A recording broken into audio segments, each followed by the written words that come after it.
नमस्कार, आपका स्वागत है। दोस्तों, क्या आपको सपने में कभी ईश्वर के दर्शन हुए हैं अथवा आपके इष्ट देव या जिस भी देवी देवता को आप मानते हैं, क्या उनके दर्शन आपको सपने में हुए हैं? अगर हाँ, तो आप इस वीडियो को जरूर देखें। आज हम आपको बताएंगे सपने में साक्षात ईश्वर के दर्शन हो जाने पर मनुष्य को क्या लाभ प्राप्त होता है और मनुष्य को ऐसे सपने आने के पश्चात क्या करना चाहिए, इसके बारे में हम आपको बताएंगे। दोस्तों, कहते हैं कि हमारे सपनों के माध्यम से हम हमारे मन में छिपी इच्छाओं को देखते हैं। हम किस तरह के सपने देखते हैं ये हमारे हाथ में नहीं होता है। हमें किसी भी प्रकार के सपने आ सकते हैं। कभी कभार हमारे सपने बिल्कुल ही निरर्थक होते हैं, तो कभी कभी हमारे सपनों में ईश्वरीय संदेश या संकेत छिपे होते हैं। हमारे प्राचीन ग्रंथों और पुराणों में भी सपनों को महत्वपूर्ण माना गया है और सपनों में अलग अलग चीजें देखने का भी अलग अलग अर्थ बताया गया है। ऋग्वेद और अथर्ववेद में भी सपने देखने तथा उनका हमारे जीवन पर क्या प्रभाव पड़ता है, इसका पूरा अध्याय है। इस काल में सपनों को एक और जहाँ भ्रम तथा माया माना जाता है, दूसरी ओर सपनों को ईश्वर की ओर से भविष्य काल में घटित होने वाली घटनाओं की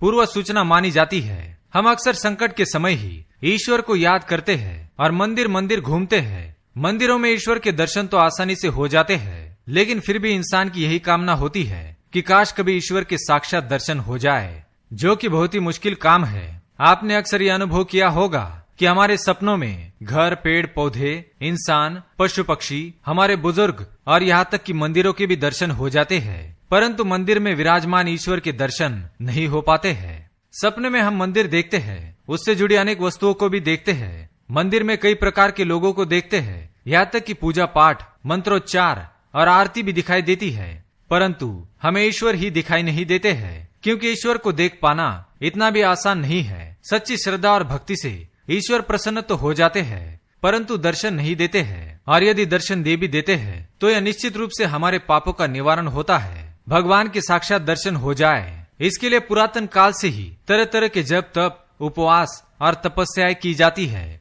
महाभारत, रामायण और अन्य प्राचीन ग्रंथों में भी कई बार इन तपस्याओं का उल्लेख मिलता है, जिनसे भगवान के साक्षात दर्शन प्राप्त करने तथा उन्हें प्रसन्न करने का वरदान प्राप्त किया गया है, जिसे साक्षात्कार कहा जाता है। लेकिन वे तपस्याएं कोई सामान्य तपस्याएं नहीं होती थी कि जिन्हें कोई भी सामान्य व्यक्ति कर सकता हो, बल्कि ये वर्षों तक चलने वाली कठोरतम तपस्याएं होती थी, जिन्हें हर कोई नहीं कर सकता था। कोई विशेष और अद्भुत शक्तियों वाला व्यक्ति ही इन तपस्याओं को कर पाने में सक्षम होता था। लेकिन आज के कलयुग में मनुष्य साधारण प्रयासों से भी ईश्वर के दर्शन कर सकता है। ईश्वर हमारे सपनों में आए और हमें साक्षात दर्शन दे, यह हम सभी की इच्छा होती है, परंतु यह केवल पुण्यवान लोगों के लिए संभव है। ऐसा होना इतना भी आसान नहीं होता।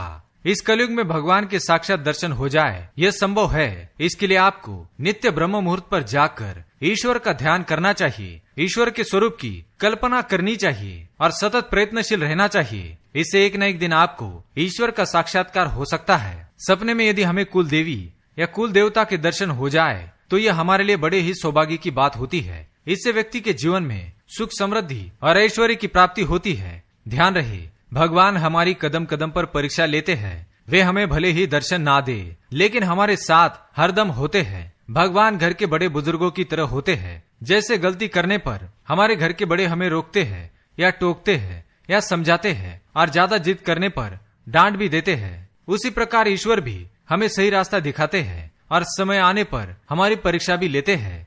यदि आप भी भाग्यशाली हैं और आपको किसी भी ईश्वर के दर्शन हो जाते हैं, तो अलग अलग भगवान के दर्शन होने पर अलग अलग संकेत मिलते हैं। कई दिनों से चल रही आपकी समस्याओं का समाधान भी ईश्वर के दर्शन करने से हो जाता है। जैसे यदि आपको सपने में माता लक्ष्मी जी और विष्णु जी में से कोई एक दिखाई दे, तो निश्चित ही आपको धन लाभ होगा, और यदि दोनों साथ दिखाई दे तो आपके वैवाहिक जीवन से संबंधित कोई अच्छी घटना जरूर घटित हो सकती है। इसी प्रकार माता सरस्वती के दर्शन से विद्या या नौकरी के योग बनते हैं।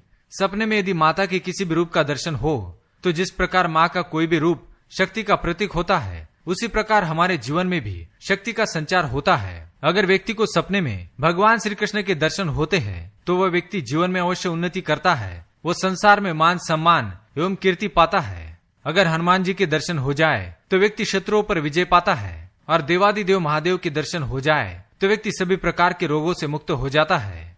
तो दोस्तों, क्या आपको भी सपने में देवी देवताओं के दर्शन होते हैं? तो कमेंट करके अवश्य बताएं। वीडियो पसंद आए तो लाइक करें, कमेंट में जय श्री कृष्ण अवश्य लिखें। साथ ही चैनल को सब्सक्राइब करना ना भूले। धन्यवाद।